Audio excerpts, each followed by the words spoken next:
right. Maheen, let me know when we're ready. Okay.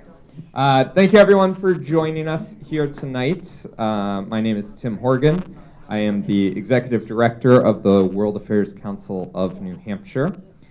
We are a nonprofit, nonpartisan membership organization, and thank you to everyone here tonight and those watching online who are our members already. And welcome to those who are not yet members, but will soon become members to help support these great conversations that we're able to have with you, for you, and through you. It is something that we really appreciate. All of the donors, members, and sponsors who make this kind of event possible and allow us to have great conversations. I want to give a special thank you to our series sponsor. This is the T. Williams and Patricia Ayers Global Tipping Points, supported by New Hampshire Fulbright here in the States. We've had a great partnership with you guys for a long time. Before I turn it over to Bill, though, I want to first make those who may not be aware yet aware. Unfortunately, Patricia Ayers passed away recently. She was a longtime member, supporter, former executive director, former board member, and a person who was very near and dear to the organization.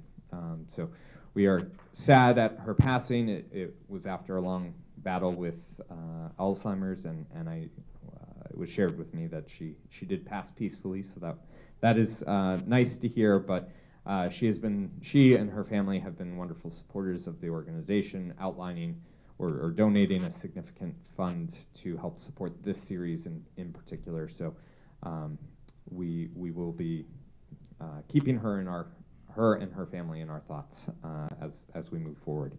All right, with that, actually one other thing, we are nonpartisan, so anything that's said here tonight is that of the speakers. We don't take any stances on politics, parties, policies, or anything like that. Not that I figure tonight we'll get too political, but we like to make that clear at all of our events. Okay, I'll turn it over to Bill of the New Hampshire Fulbright to say a few words. Bill. Hi, I'm Bill DeVries, president of the New Hampshire chapter of the Fulbright Association, and it's a co-sponsor of these presentations.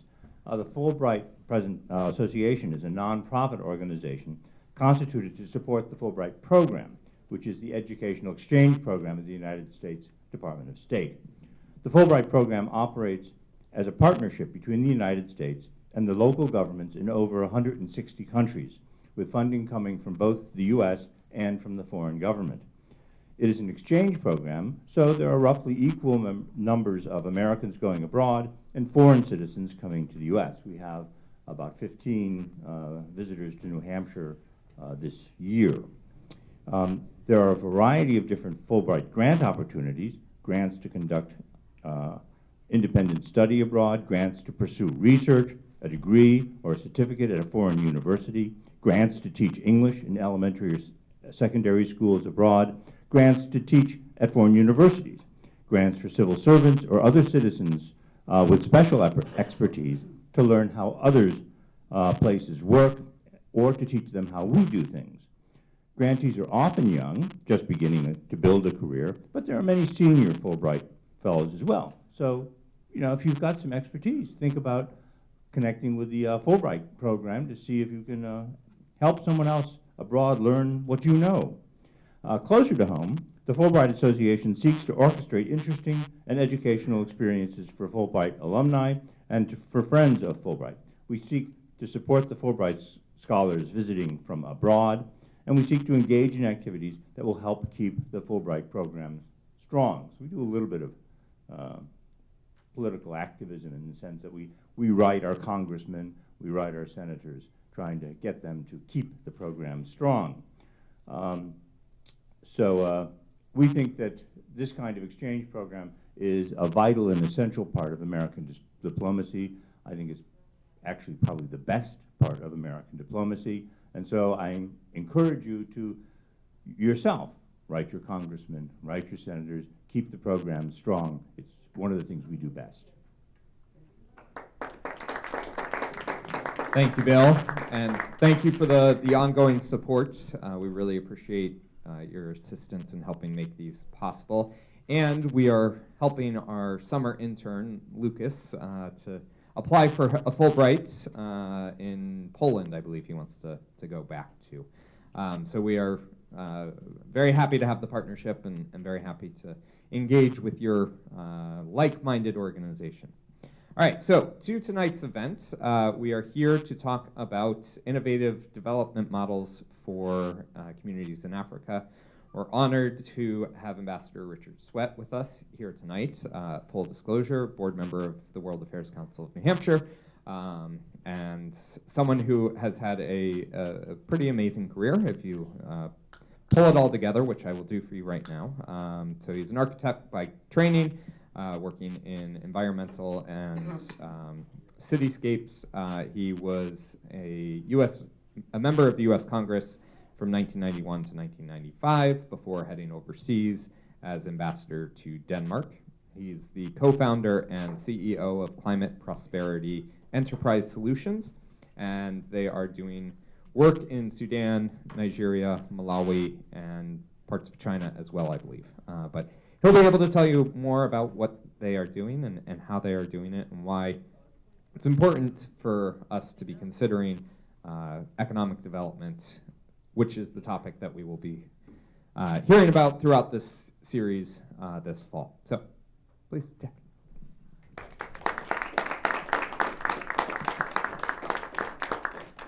Thank you, Tim. First of all, let me say thank you for everybody for coming. I wish you'd all kind of move forward because this is more of an intimate discussion we're going to have as opposed to any kind of speech making.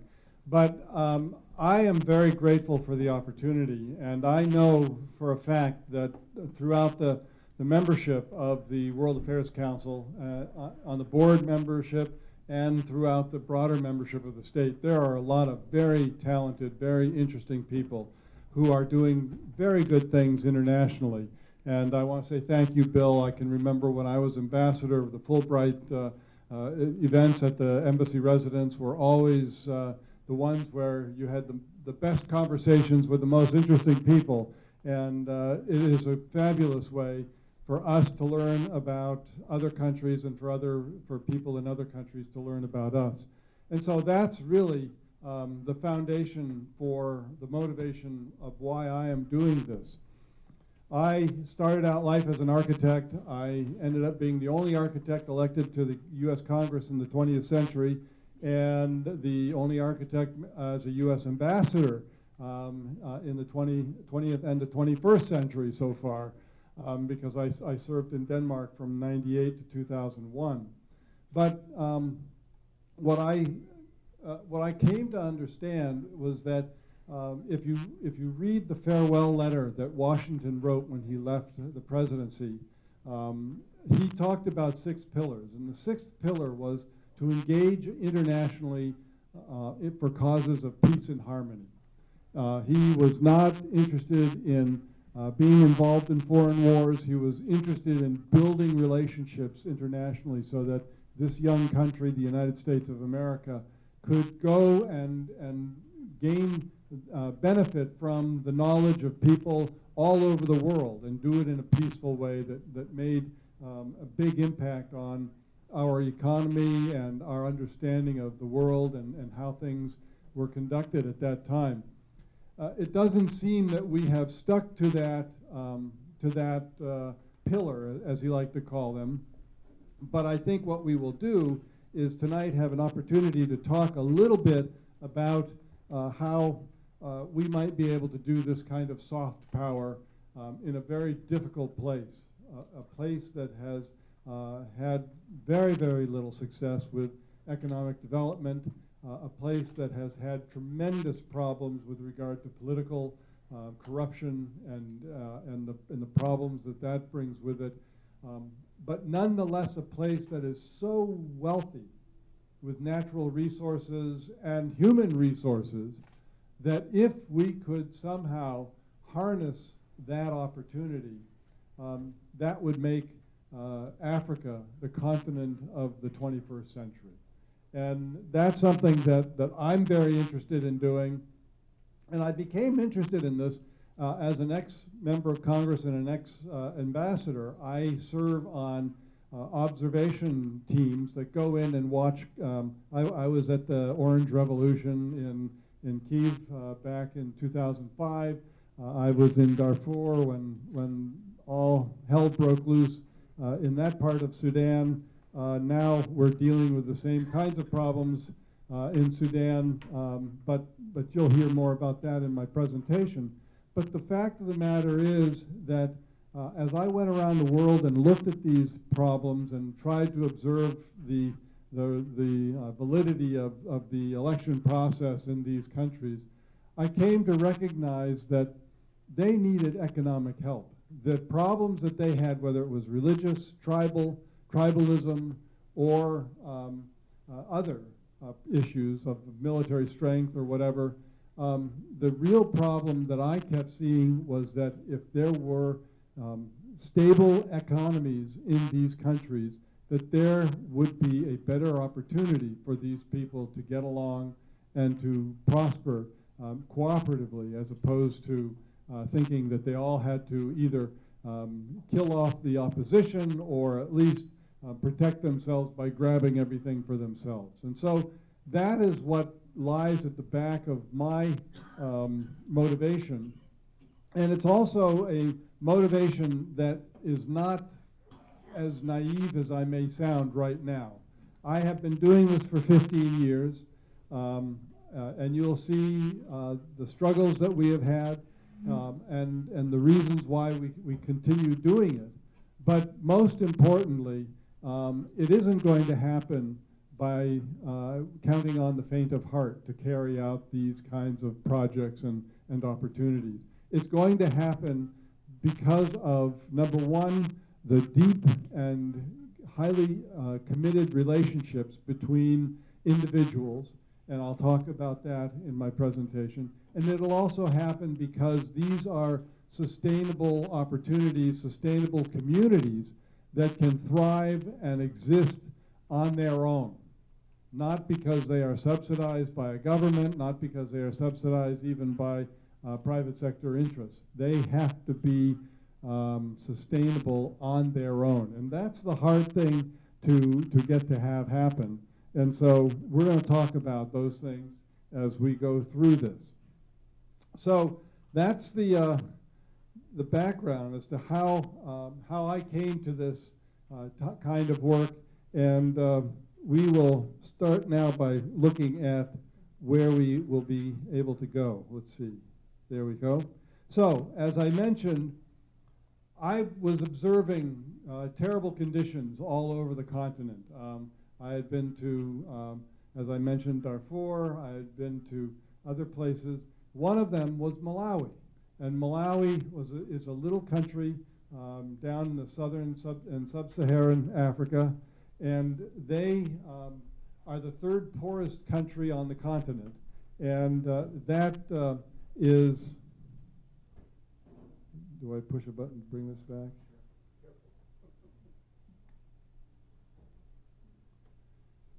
Stay close, just in case. I need you. But you can see from what was depicted, Malawi is a very poor, small country. And from that perspective, it was a country that I saw had a great need, but also was at a scale that need would have an impact. That the addressing that need would have a significant impact. So we want to put it up.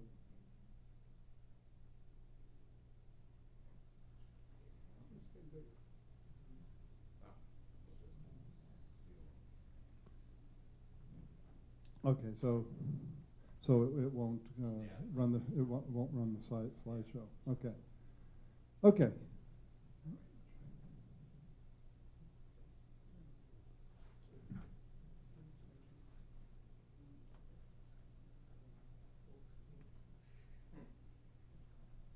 Gotta love technology sometimes. All right. Well, I can.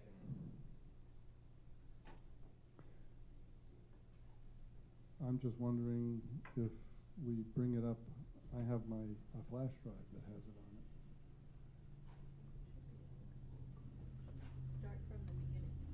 let's go ahead with this.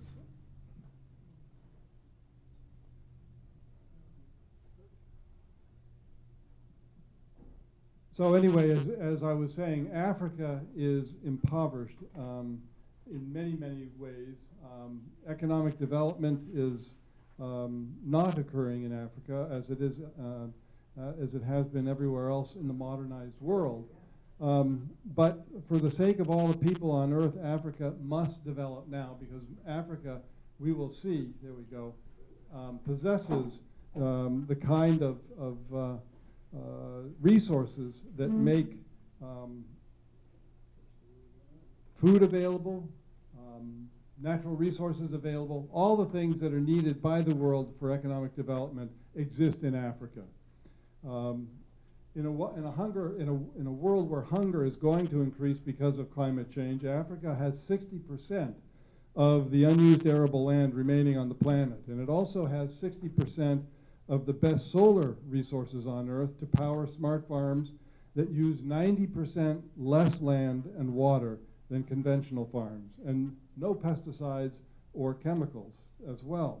These are the kinds of developments that need to be undertaken that will make for a more prosperous Africa and a better served world.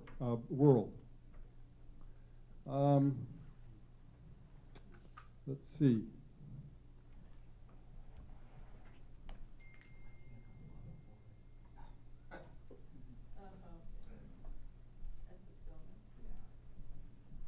This jumped over a couple of. I think it's just running really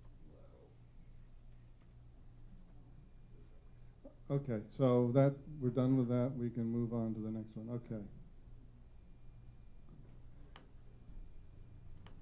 So Africa is the only place in the world that has the ability to double its food production with clean energy, even as climate change destroys agriculture elsewhere on the planet. Instead of leading the world in receiving food aid, Africa can feed itself and even export food to hungry people around the globe.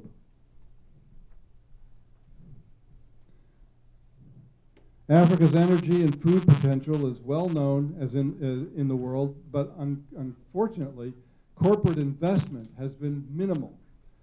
Over the past several years, well, back in 2021, U.S. corporations placed $4.6 trillion of investment, that's private money, into worldwide investments, but only 0.5% of that went to Africa.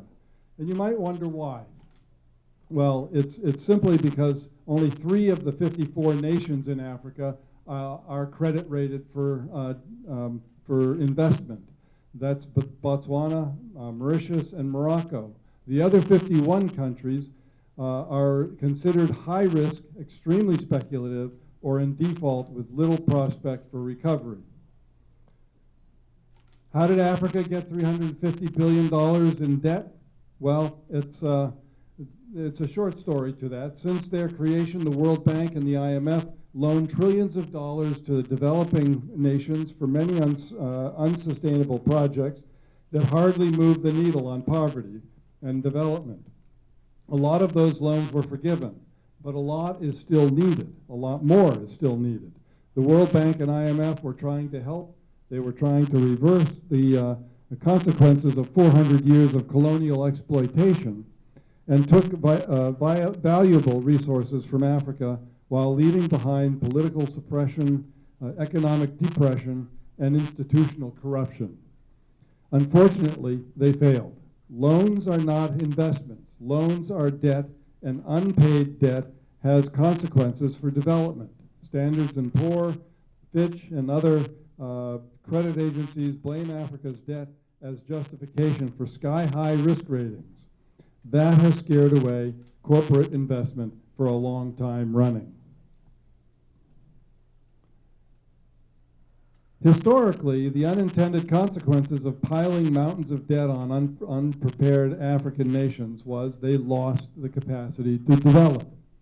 It's close to impossible to attract corporate investment in the modern world without a credit score, especially if most of your population is living in a pre-industrial age, while the rich nations are experiencing a digital age that produces trillion-dollar corporations and tons of investment opportunities. Worldwide corporate investment is the size of a Mount Kilimanjaro compared to the molehill of IMF and World Bank loans. Worldwide, the mountains of private investment is growing dramatically, while the molehill of public loans is diminishing because of the political difficulties and because of the risks that are posed by those kinds of loans. The conclusion is obvious. The accessing and securing private investment in protected African enterprise zones made comfortable for corporate investors is the key to developing Africa's long recognized but still unrealized clean energy and nutritious food potential. The public sector simply does not have the knowledge, investment, or capacity to do this. As my friend Clay Christensen from the Harvard Business School once put it, we must innovate a development model that works for everyone. That's what we have done in Climate Prosperity Enterprise Solutions. Here are the 7 integrated innovations that solve the risk problem of the investor and the development problem of Africa. First, organize a private-public partnership with the private developers and the government as founding partners. That PPP attracts digital corporations with high credit ratings to provide foreign direct investment, or FDI, in a protected enterprise zone where financial transactions are served by risk that serve an intergovernmental organization, dramatically reducing risk to the investor. And that is by one of these businesses that is called the UN ASDG, which is the UN Alliance for Sustainable Development Goals. We also, second, organize dozens of African-owned and operated for-profit service enterprises to help construct and operate every facility in the community indefinitely. Owning shares in enterprise produces household wealth way faster than wages can ever accomplish that. Third, save 20% on the cost of construction and over 50% on the cost of energy and operations by utilizing a software platform that we've developed called the Prosperity Platform that tracks these transactions and helps to reduce the expense on the construction costs and on the energy consumption costs. Fourth, produce megatons of fresh food and animal feed in smart farms which use 90% less land and less water as conventional farms with no harmful chemicals. Profitability in carbon zero agriculture is not a dream, but a reality, and Africa can be on the cutting edge of that technology application. Fifth, produce megawatts of electricity from solar panels as a power plant. Every house and structure of the entire community can double as a power plant. And that way, what power is coming off of their roofs can ultimately become their retirement income as they reach that age and are able to go into retirement. By backing corporate investment with corporate loans based upon the credit rating of the corporate borrower, this path of securing finance dramatically generates economic multiples with African subcontractors and African households, which in turn generate bottom-up wealth creation in the community over the long run. Sixth, achieve all the UN Sustainable Development Goals for the thousands of Africans who live and work in the new community, which doubles and triples family income by the 3rd year of that community's operation. No development projects have ever done that in Africa. We can, and we are working with organizations that can track that success. We have proof from the 1970s that enterprises owned by the poor can help lift people from primitive economies to modern economies in only 1 generation. Ask us about the Alaskan Native Enterprise Solution. My partner was the co-author of that operation. Seventh, last, one successful smart model farm community in Africa can have a profound impact on Africa's development. The model can be scaled for replication by the hundreds in a single country, or it can be spread beyond the country's borders to give life to modern digital rural sustainable economies everywhere that it's feasible in Africa. And we can talk about this we can communicate this through the Prosperity Platform, which identifies not only the savings, but the opportunities that exist in the economies that it shows. This may sound easy, but it is not. As I said, it is very difficult, and we have worked for over 13, 14 years aligning governments, investors, enterprises, and cultures to embrace these innovations.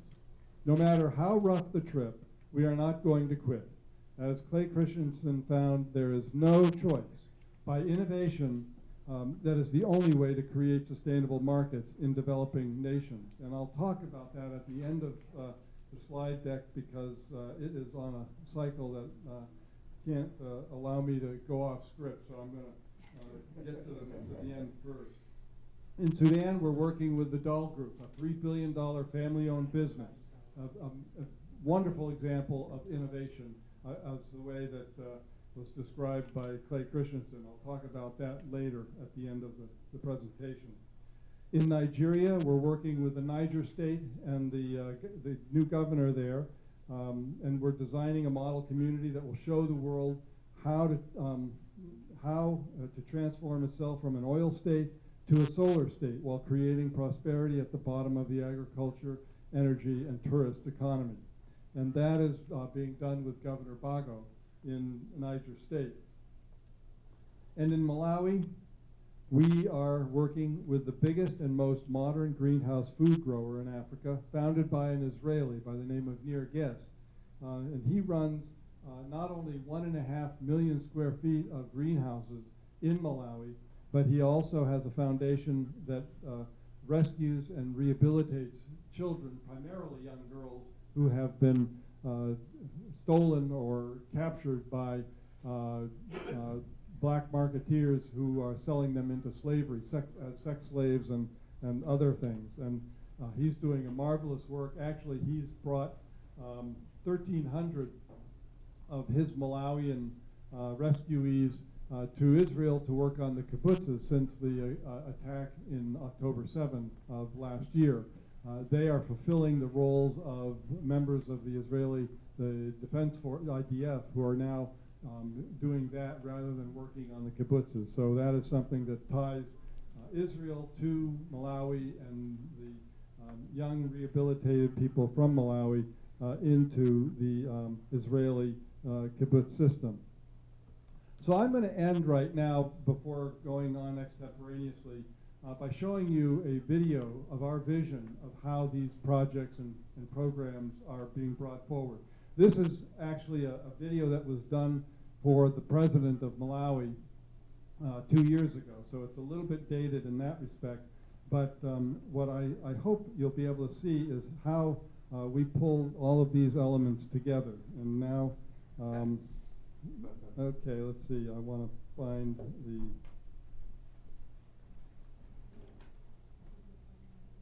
Hit play. There we go. We respectfully propose this project to the President and Vice President of Malawi as a way to jumpstart a new and prosperous Malawi in 2022. It's a new 400-hectare smart community next to the airport with agriculture, manufacturing, retail, and commercial commerce. A new community of 5,000 to 10,000 people will transform the airport area into a top farm production and tourist destination site. It will take residents towards prosperity in 3 years or less. It will be a model for Malawi and Africa to imitate. The smart farm in Malawi will be the most productive farm in Africa, using the best agricultural science in the world. High-tech companies in these areas will be recruited to invest their businesses in the smart community. These businesses will be the economic engine of the new town, creating thousands of jobs and wealth downstream for the whole community. Many megawatts of solar power will replace carbon fuels, earning carbon credits for Malawi. All structures will generate solar power, making housing and stores affordable for all. A computer data center will provide Malawi an advantage in developing its knowledge economy with the top technology in the world. A data center can employ Malawi technology students who need work that keeps them in Malawi, contributing to its development. The community enterprise will be owned by community residents, who will earn not just from labor, but from owning shares in enterprises. Everyone in the community will be an entrepreneur. The market center will have stores, offices, restaurants, and outdoor parks for the thousands of people who will live, work, and visit the new community every day. Every facility will be interesting, profitable, and sustainable. A modern international hotel will be placed within minutes of the airport. The new town will be a tourist attraction. A virtual arts, entertainment, and education conference center will show the technologies of companies such as Microsoft, Google, and Vim. The high-tech conference center can be used for large or small audiences. An electric vehicle mass transportation system will connect the new community to anywhere in the airport area, creating a zero-carbon transport zone for new businesses that can employ many new workers. We propose to create an agricultural science center in which the Innovative Genomics Institute and the University of Malawi work to create seeds which vastly increase food production in Malawi. We will first need financing for a feasibility study to determine the project cost and profitability. Then we will do a master plan followed by full design in the model. Construction could start in late 2022. The Vim computer platform for the project transparently tracks all objects, costs, and transactions throughout construction and operations processes. The platform is trusted by the world's largest retail and software companies. Corruption needs dark and secret transactions, which are impossible to perform with this platform. At its heart, this project is about the people of Malawi. They need an example where all the United Nations 17 Sustainable Development Goals are achieved in a model community that can be replicated in Malawi and throughout Africa. That's our proposal. To us, this is what it's all about, giving all the people of Malawi a chance to prosper. Thank you for listening. So where we are right now with this particular project is that we have submitted an application to the U.S. Trade and Development Agency to secure grant funding for a feasibility study. And that's one of the difficult things that these projects present, is that without that grant financing, it's very difficult to find investors who will invest in the feasibility stage, as opposed to, they would rather see a feasibility study that proves the technology works, and then they're investing in the project build-out. So we're in the process now of working with the U.S. government and the Trade and Development Agency to do that. And I would add that several weeks ago, we had the director of the Trade and Development Agency here in New Hampshire. Ms. Ebong came up and gave a fabulous presentation to businesses from New Hampshire, and I can say that I'm one of the businesses who are looking to, and right now we've gone through 3 phases of questions and answers, and we have been at it for 9 months, and it's about a 12-month process. So my hope was that when I gave this presentation, I could announce that we had received the funding, but we're still waiting for them to come back on what we are expecting to be the last round of analysis. But to do that, we're also talking to the government about the fact that this is soft power. This is a way to build our presence in the world, particularly in the African continent, where we are building up economies in places where the people had no economy. There was no marketplace, and we come in and we create one in that location. If you're familiar with big companies, big projects like the Masdar project or other new cities that are being built for billions and billions of dollars, the big difference is that they are being built for a great expense for people who already have good jobs and nice places to live. These are being located off-grid in the bush where there's no marketplace. And the intention is to create a new marketplace and to bring these people, instead of into the cities, to bring them into productivity where they reside. And so that's the big difference. And so it has a much more organic feel to it. And the idea is to begin with a seed in those locations of about 5,000 to 10,000 people, and then to grow out from there. And so we feel that this has the greatest opportunity of having the best impact on increasing the opportunity for people in the African and South Asian continent. And we look forward to having success probably in the next 5, 10 years from now. And it's going to take that length of time because it is difficult work to do. So thank you for your attention, and be happy to have a conversation and answer any questions that you might have. Thank you.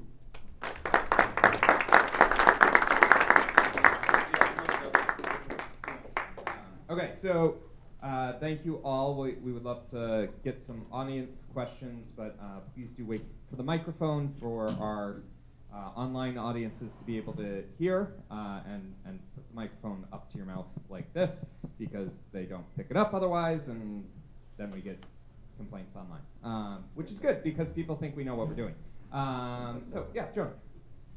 I don't have a microphone. I have a good assistant. Absolutely, one of the best. Africa to me, I don't think it's working. I don't know if it's on. Yeah, it's working. Just hold it closer to your face. Yeah. Africa to me is probably the most disparate of the continents. You are highlighting Malawi. How do you pick and choose? How do you get them to interact? Yep. And the only picture I saw of young children being educated was at the end of the presentation, and to me that's basic, to have safe education for these children. Those are excellent observations and very good questions. And the first and most important thing is that every country that I am involved in, I have a relationship in that country with someone of substance who both politically and economically has an important role to play in the projects that we're bringing forward. So in Sudan, I talked about the DAL group. The DAL group, DAL stands for Daoud Abdul Latif, who is the father of the family that now runs that company. In '68, he established a hydroengineering company to irrigate the farmlands in Sudan. Sudan has enough land that could feed the whole continent if they could get their political act together.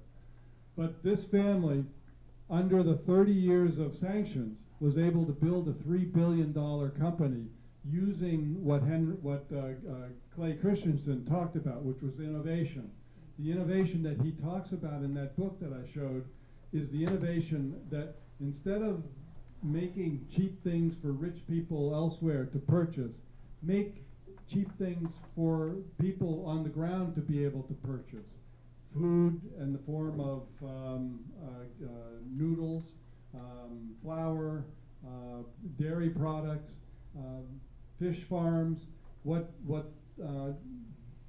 Dahl was able to do was to build this conglomerate, even though it was all under sanctions and constrained to just being in Sudan, that demonstrated they understood how to make quality products for the least able to afford them.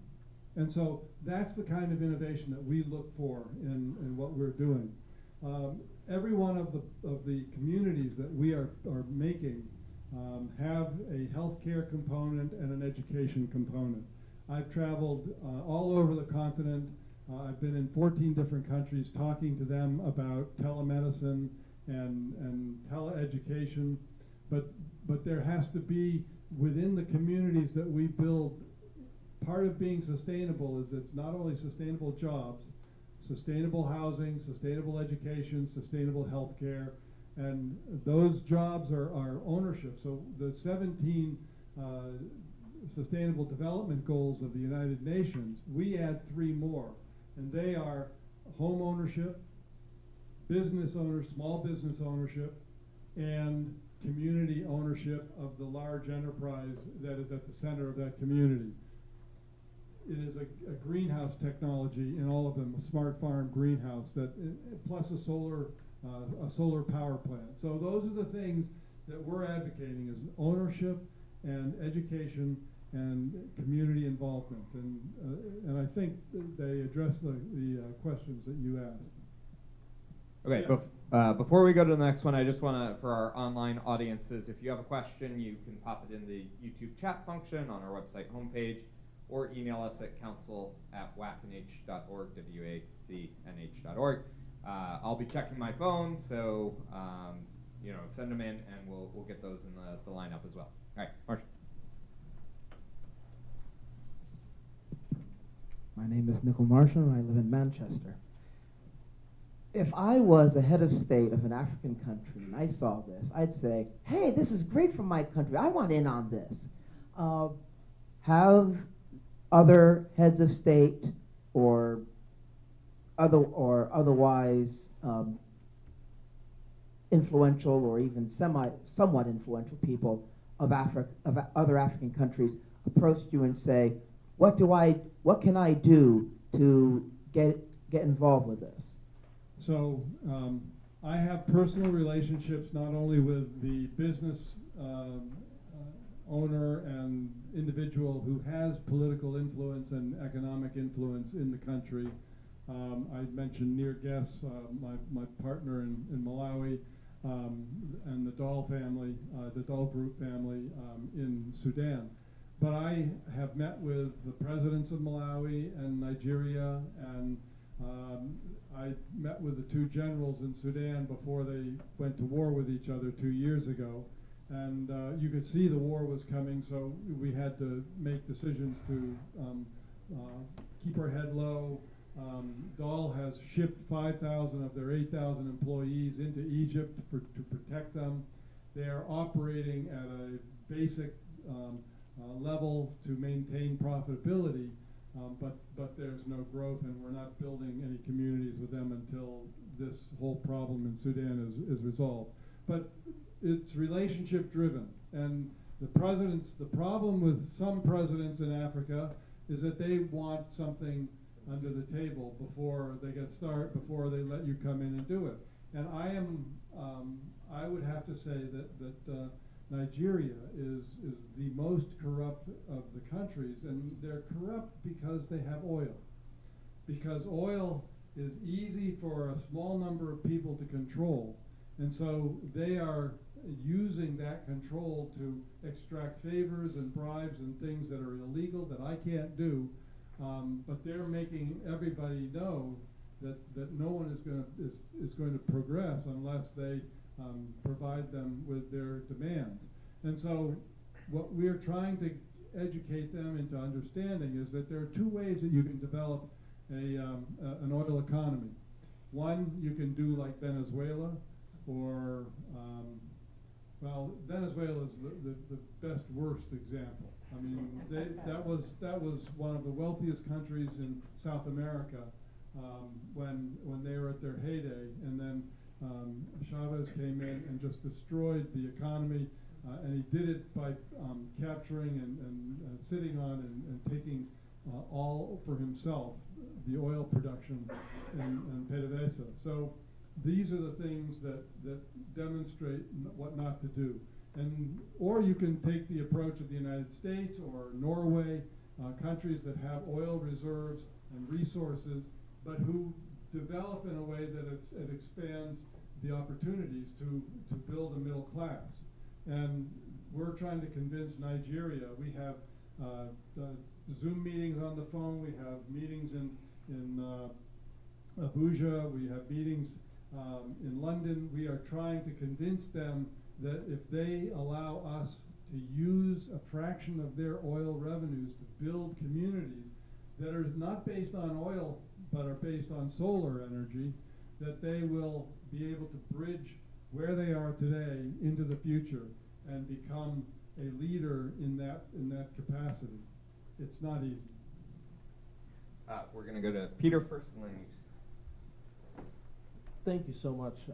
I did have a question. Sure. As far as how has regional security concerns and threats been considered as part of the planning process, and specifically, how do you how would the protest be handled around having foreign investments in that country? I can give you examples. So we were in Sudan before the sanctions were lifted, and actually experienced the first revolution of the young professionals, with the iconic picture of the woman dressed in all white with her hand, pointing upward in the air. I didn't meet her, but she is an iconic image that captured the very positive headiness of that moment in history. Unfortunately, it's now descended into a condition that it's not safe for me to be over there anymore. But I'm typically, when I'm visiting these countries, I am only associating with people and places where my safety can be assured. And for the most part, it's not that difficult, and I don't feel threatened by any stretch of the imagination in most of the places that I've gone. I will say I was at the inauguration of the governor of Lagos, who I had up on the picture. We went to the big luncheon after the inauguration, which was at one of the big football or soccer stadiums in the capital city of Niger State. And as we were in this luncheon, a band of 40 men with clubs started coming in and beating on everything they could, including people in that big grand hall, and the military had to come in and push them out. And we were all kind of sitting there thinking, well, I don't want to get noticed in this problem. But that was the most exciting moment that I've had in all my travels. And you have to take risks if you're going to change the way the world works today. And you don't want to take stupid risks. You want to take calculated risks that hopefully will end up benefiting the relationship between you and your partners, between the United States and the country you're working in, and ultimately between the people within that country, where those that are not benefited begin to see that the benefits are flowing to them as well. And Dick, I'd just like to follow on to that. Can you talk to us a little bit about what the attitude towards foreign investment from the US, from China, from Russia, the Middle East? Are you experiencing this sort of geopolitical pull that is going on, that we know is going on in Africa? How do you see that? How are you experiencing that? That's a good question. In Africa, there is tremendous anger on the part of Africans towards China, because the Chinese have gone in and the Chinese are trying to take all the resources. Now the Belt Road Initiative has China coming in, laying down railroad tracks, putting down highways, but it's all being done by Chinese labor. And they're not teaching the Africans how to maintain it afterwards. They're not teaching the Africans anything. They're just giving the dictators and the presidents of the countries a big pile of money, which ends up in that individual's bank account in the Swiss bank system, or someplace that the average person in those countries can't get at. So there is tremendous anger in this regard towards the Chinese, and they don't think that they are benefiting, except that the Chinese are coming and giving the leaders all that money, and the leaders are able to benefit by that relationship. I think what I'm trying to do is to get our country to recognize that we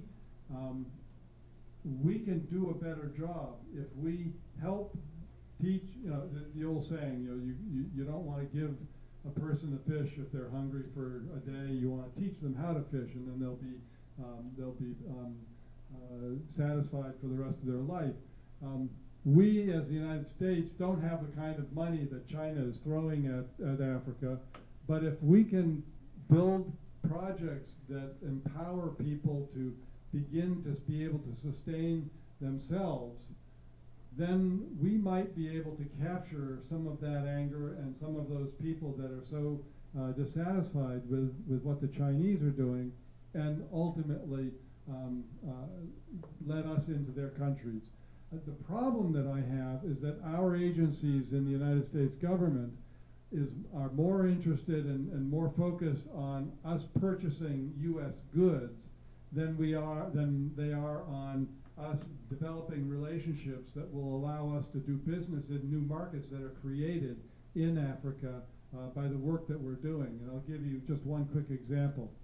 I was talking with a USAID official who is stationed in Cairo.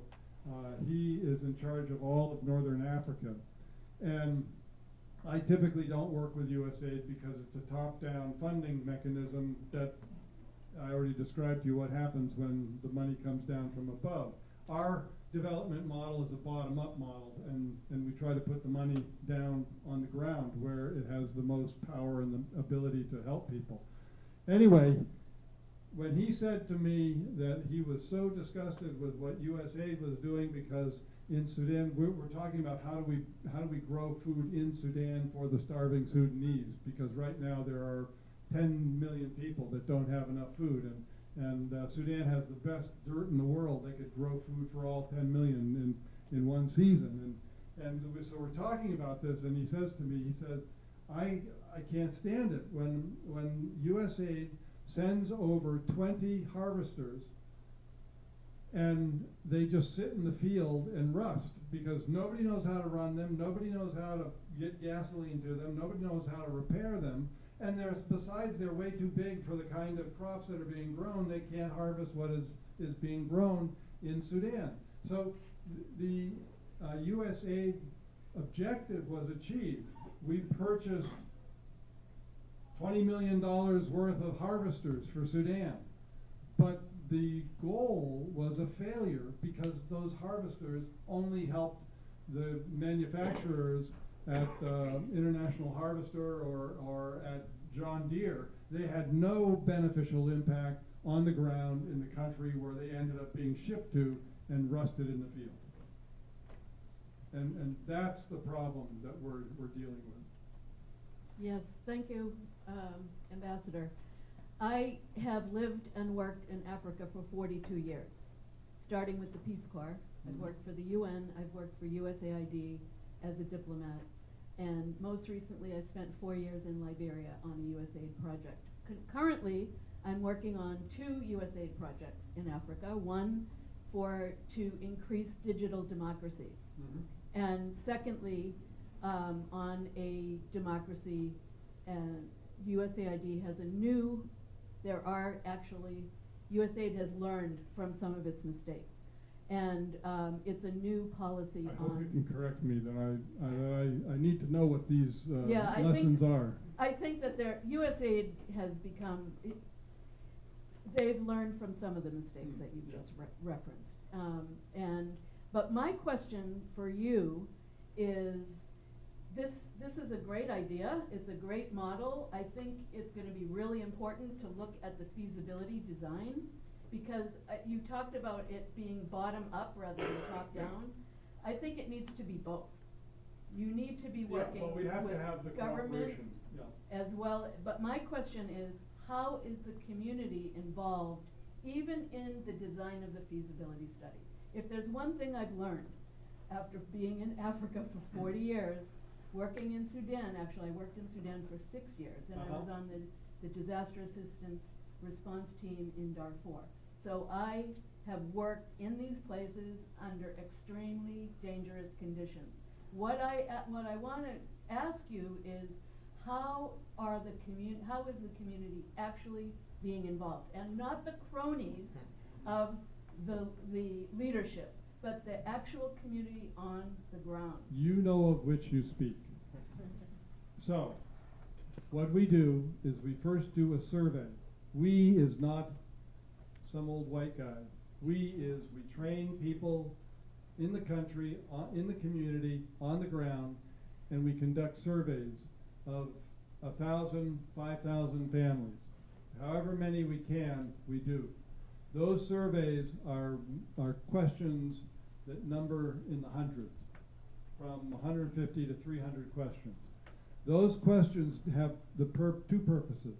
One is we want to know what are the skills and aspirations and abilities of the people that are being surveyed, but we also want them to understand how we're engaging with them so that they better understand the project that's being proposed. So surveys have that wonderful ability to provide that kind of two-way communication while appearing to be just receiving information from one party. So once we've done that, then we conduct what we refer to as town meetings or shareholder meetings.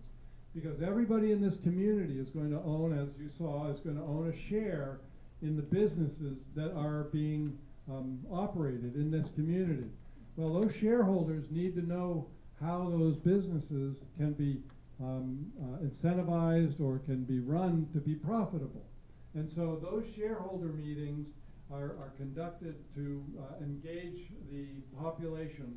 And through that process, well, first of all, through the survey process, we begin to pick out who the local leaders are, not the mucky-mucks, as you referred to, but the local leaders. We have pre-approved this with the government before we've gone to it. So, and that is not an easy task because everybody in Africa doesn't trust each other. I mean, they trust me more than they trust each other, and that's a difficult hurdle to overcome. But once we have 2 or 3 or 4 of these town meetings or these shareholder meetings, we have come up with a concept for that community that has broad acceptance within the people of that community.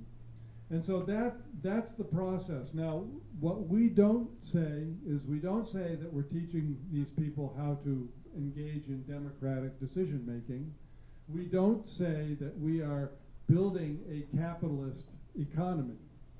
But that's what we're doing. And we're doing it in a way that they can participate and have a say, and that everybody, through their ownership, we believe are going to be motivated to get up in the morning and go out and do what needs to be done that day to make it a sustainable economy. So Okay. we're giving that a lot of thought. Yes. I think we have time for one last question, and Steve, that can be. Hi, Steve Upton. You've talked about solar panels. Yeah. It seems to me that a project's more likely to be feasible if the panels, which still aren't cheap, are focused initially on supporting industry and agriculture as opposed to being plunked onto residential dwellings. Have you thought about how to recoup costs of putting solar panels on residential dwellings? Sure. The reason that we do that, first of all, I need to tell you, Steve, that 15 years ago when we started thinking about this, the cost of solar panels was astronomical. Yep. But so was the cost of electricity in Africa. Over those 15 years, things have come down in cost and in value with regard to the electricity. So the reason that we put it on the rooftops is that those people living under those panels have a responsibility to keep them clean and to keep them from being stolen. And that ties the community to their energy source. It also, they are, as I mentioned, we took the 17 sustainable goals, sustainable development goals, and we added 3 more. Home ownership, business ownership, small business ownership, and community ownership within the larger enterprise.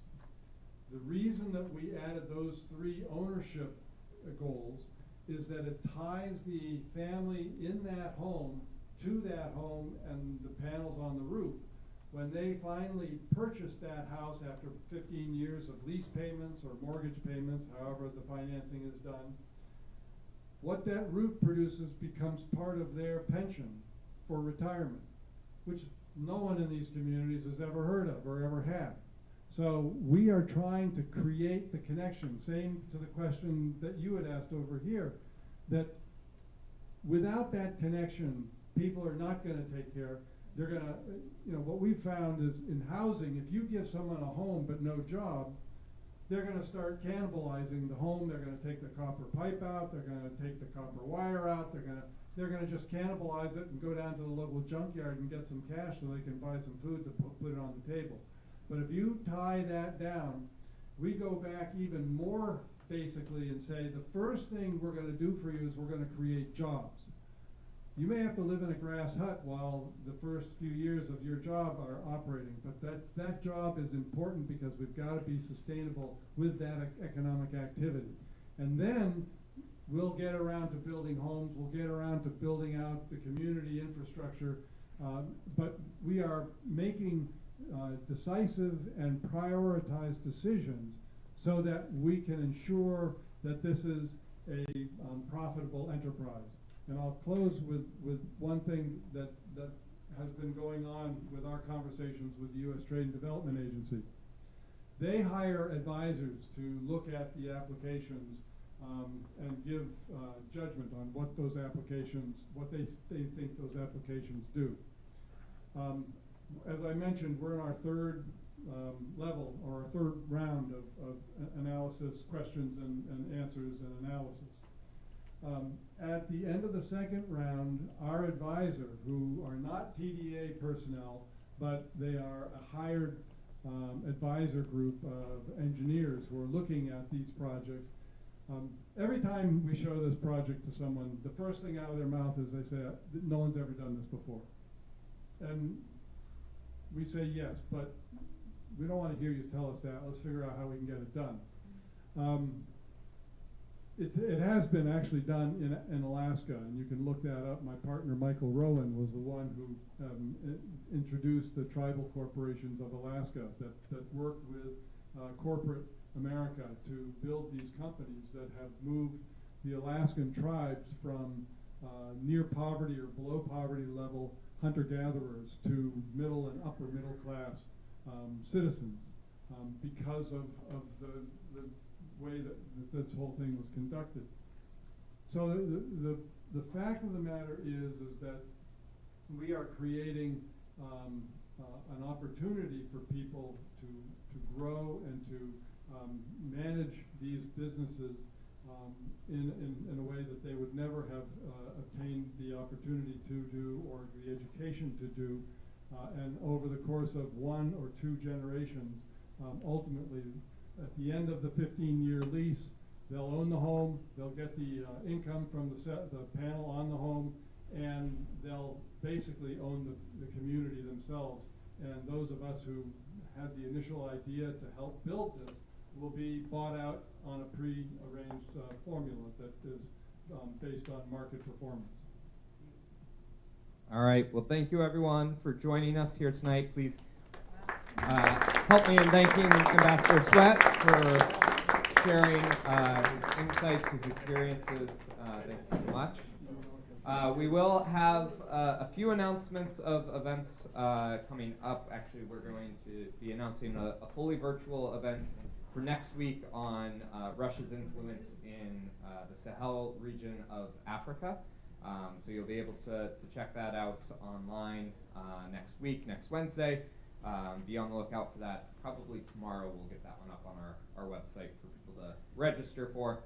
And then we'll have a few more things that we're doing, of course, in the T. William and Patricia Ayers Global Tipping Points series. Our second one is going to be either October 8th, 9th, or 10th. We're just waiting on confirmation of space for that.